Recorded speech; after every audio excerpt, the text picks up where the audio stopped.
XCOM is it's a really beloved franchise, and it's one that, personally means a lot to me. It's a game that I treasured years and years ago, and so it's super exciting to be able to come back and sort of reinvigorate the franchise with a new entry that really adheres to the tenets of what made the original games so special. Our telling of XCOM is an origin story. It's about experiencing the origins of this organization from a really zoomed in and boots on the ground perspective. We really wanted to make you feel like what it was like to be one of the squaddies in the original game, and not the all-knowing top-down commander. Past games were all about a global UFO defense agency, a kind of task force made of the best from across the whole world who were supposed to repel an alien invasion.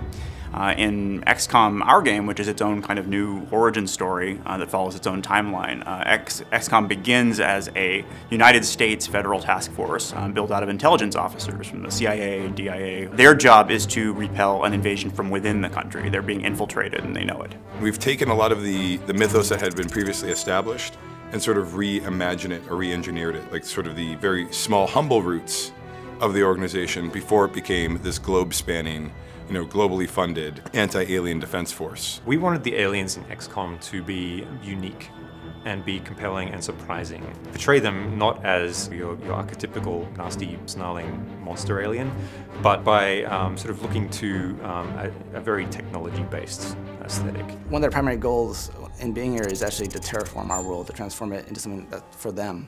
At first, you see small little signs, like small little bits of cancer sort of starting to grow and form and grow in our world. And it seems very kind of jagged and sort of very disruptive, but that's because it's youthful, and our world are very much like oil and water, or like, kind of like matter and antimatter. They kind of fight each other. But eventually what you see throughout the game is eventually their world kind of wins and starts to grow and become more this cubic, perfect kind of pristine version of their own home world. But a lot of the places that you're going to go are kind of half and half. They're what was a pristine and vibrant American community, which has now been, or is in the process of being actively terraformed by alien technology.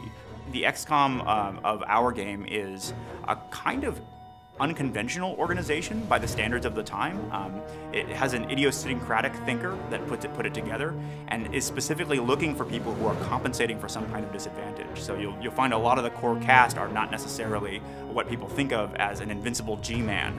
They have a different background, or they come from a politically more sensitive sort of demographic. And over the course of the game, you get to know why that was, why the character who put it together thinks that that's necessary. The base is really the hub of XCOM as an organization.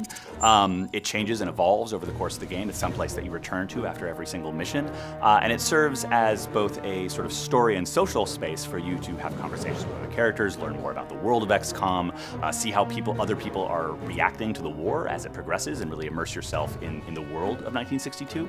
But it's also your main hub for gameplay. You will obviously manage and recruit agents. Agents are your extensions of your willpower out in the battlefield, your buddies that you use to combat the alien threat.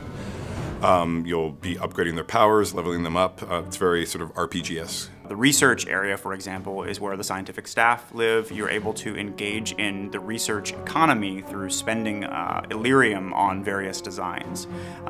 Most of them are based on captured alien technology, and so Dr. Weir helps you understand what the sort of strengths and weaknesses of each of those tools are, and you get to be the one who decides which ones you want to take. Or the map room run by Angela, where you can survey all of the different emergencies that are currently taking place in the US where XCOM might be dispatched. When you go and use the map, it'll be populated with a variety of opportunities, which are the missions that you can go on. Imagine it like an RPG world map, where quests, come and go. There's primary quests and secondary quests. There are backbone missions that drive the plot forward, and there are dozens of other kind of strategic opportunities that pop up. And if you take one, you may lose the other. The country itself will start to change over. You'll see where the outsiders have encroached across the map of America, where you've lost territory, where it's been fighting back. So it has a very sort of dynamic feel of the ebb and flow of the front lines. The primary impact of choosing one mission over another is economical, meaning it affects the core player growth curve. You can decide to invest in this piece of research and not that, or this agent power and this agent upgrade, and let another one atrophy. As a result, individual players can kind of customize the sort of array of options they've got in the field based on those choices, the choices inside the base. There's also like little mini quests in the base. There's sort of like side quests that go on. So you'll interact with the different characters, learn more about their stories. The central characters of the game, you can go and talk to them, and you'll have dialogue options, and you'll be able to basically mine out as much of the story as you want by engaging in these conversations. XCOM is a story about some real people, some people with flaws and conflicts, and they're thrown into this situation against essentially overwhelming enemy that it's difficult to tell if they can even be defeated. And only by assembling the brightest minds, the smartest people that the world has to offer, are you even going to have a hope of defeating this enemy.